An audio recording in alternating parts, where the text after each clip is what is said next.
Günlərin bir günü mən hərbi xidmət reallığı ilə üzləşdim.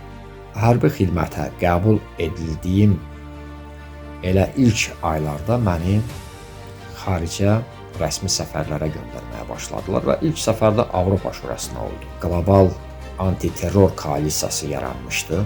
11 sentyabr 2001-ci ildə məşhur, dəhşətli həm də terror aktlarından sonra və Avropa Şurasında da Kodekster adlı, yəni ekspertlər komitəsi. Belə bir qurum yaradılmışdı. Xarici İşlər Nazirliyinin oradakı qurumlarının, səfirliyin əməkdaşlarının da dəstəyi ilə Kodekster bürosuna, yəni Avropa Şurasının terrorçuluqla mübarizə üzrə komitəsinin bürosuna üzv seçildim. Və 2 il mən həm komitənin, həm büronun iclaslarına qatıldım və təhlükəsizlik orqanlarında çalışdığım müddətdə mən həm də Interpolun bir mühüm tədbirinə qatılmışam. Təhlükəsizlik orqanlarında mənim fəaliyyətim 2007-ci ildə başa çatdı.